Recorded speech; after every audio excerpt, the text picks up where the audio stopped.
Assalamualaikum warahmatullahi wabarakatuh. Saya Yolanda Syifanurlita di sini akan menjelaskan terkait lembar balik yang telah dibuat oleh saya dan teman saya Repta dengan tema mudik di kala pandemi.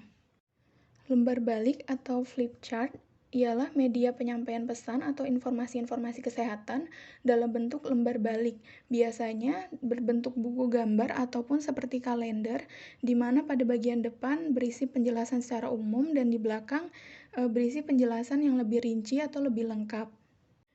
Mudik lebaran di masa pandemi. Kenapa mudik lebaran saat pandemi dilarang?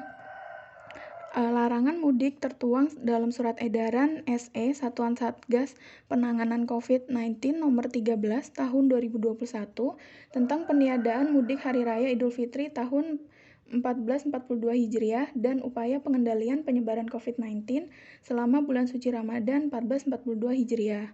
Kebijakan ini dilakukan untuk mencegah penularan virus corona yang kasusnya umum naik saat liburan panjang. Dampak yang ditimbulkan bila mudik lebaran tetap dilakukan adalah naiknya jumlah kasus COVID-19 dan angka transmisinya. Penularan COVID-19 dapat terjadi antara pemudik dengan keluarga. Pemudik dapat terkontaminasi virus selama perjalanan dan beresiko menjadi OTG atau orang tanpa gejala, dan amat sangat rawan menularkan COVID-19 kepada orang yang ditemui. Penularan COVID-19 sendiri dapat terjadi melalui 4 cara. Yang pertama, droplet atau aerosol. Ini yang paling sering terjadi di kalangan umum, di mana ketika orang terinfeksi COVID-19 batuk, bersin, atau berbicara, tetesan atau partikel kecil yang disebut aerosol membawa virus ke udara dari hidung atau mulut mereka. Kemudian, aerosol tersebut akan dihirup oleh orang yang berada di dekat dirinya. Transmisi udara. Yang kedua, penelitian menunjukkan bahwa virus dapat hidup di udara hingga 3 jam. Itu kenapa transmisi udara menjadi salah satu penularan yang amat sangat berbahaya. Yang ketiga, transmisi permukaan, yaitu terjadi saat seseorang menyentuh permukaan tempat seseorang yang terinfeksi batuk atau bersin. Mungkin menyentuh meja atau gagang pintu yang terkontaminasi virus corona, lalu menyentuh hidung, mulut, atau mata. Yang keempat, fes oral atau limbah manusia.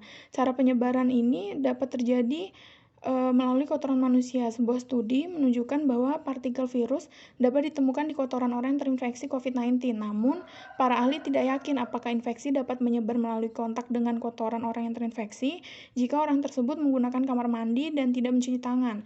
Mereka dapat menginfeksi benda dan orang yang disentuhnya. Cara pencegahan penyebaran COVID-19 sendiri bisa dilakukan dengan 3M dan 3T. Selain dengan tidak mudik, pencegahan COVID memiliki rumus penanganan lain, yaitu 3M atau menjaga jarak, memakai masker, dan mencuci tangan baik sebelum maupun sesudah melakukan aktivitas.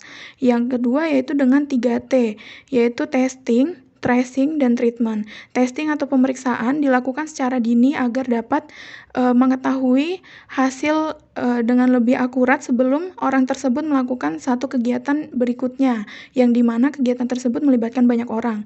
Tracing atau pelacakan, yaitu pelaporan seseorang yang baru saja sampai atau melakukan perjalanan jauh, baik luar kota maupun luar negeri, yaitu dengan melaporkan kemana saja dia berkunjung dan melakukan karantina mandiri selama 14 hari.